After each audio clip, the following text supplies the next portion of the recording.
Well, this is your WW3 News outside broadcasting.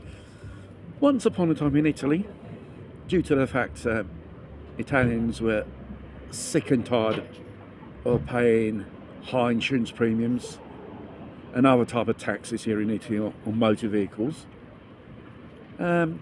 since certain countries are a part of the European Union, they say, why didn't you buy a car from Romania or Bulgaria?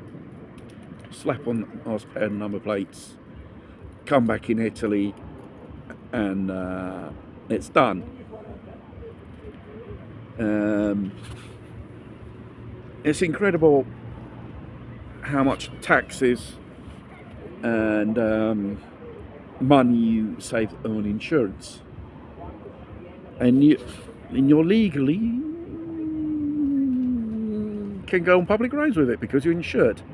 The only thing is you have to be insured in the story.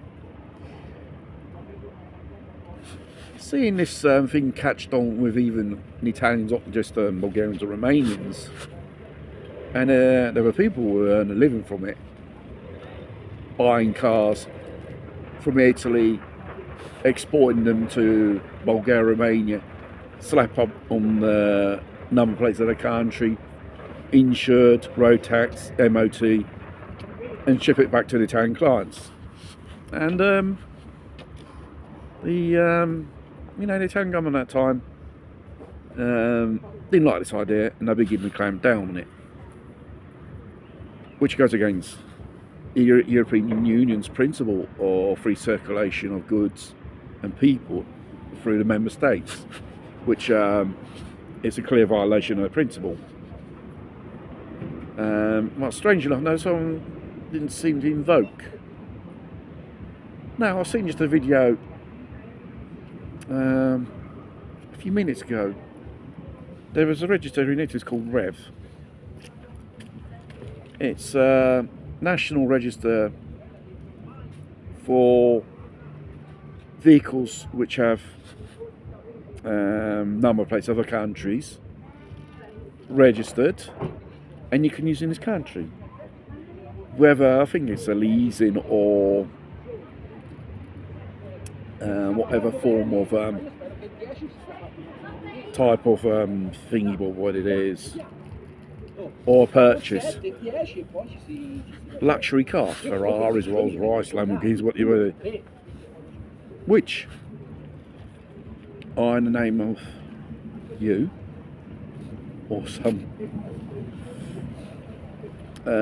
holding society. No one puts their cars in their name.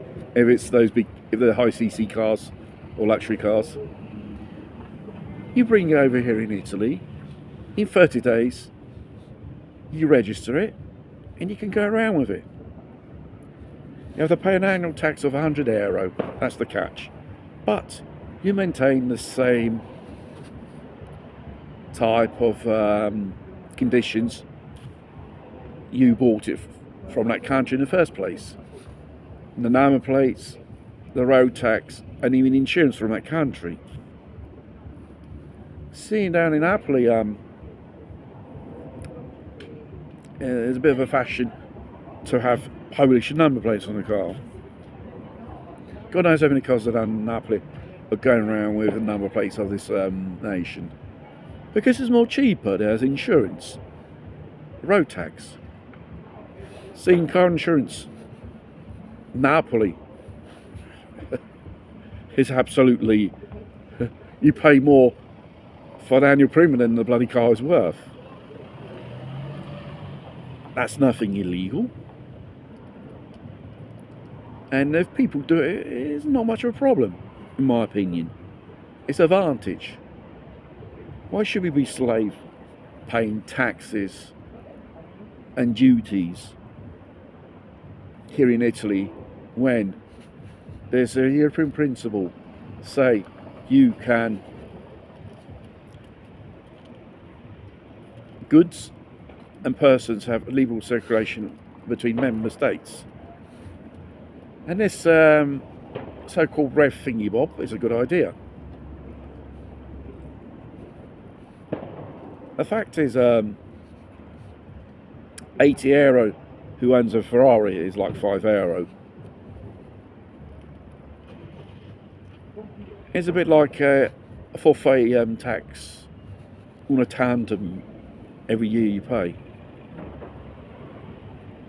And once you pay the €80 and it's registered, no problem. It's probably the fact when for traffic violations fines, if it's not a number plate from this country, you won't be able to what you would call it, trace the owner of the vehicle, basically. But overseas vehicles, you can't, because it's from another country. And obviously there's still difficulties for Interpol, the police, to have access to the database of the motorisation of that country, just for a simple traffic violation of passing through a red light. You're wasting our time for this. If it was serious criminal felonies, yes, they would have granted access. And all the paperwork you have to, for the magistrates to obtain this.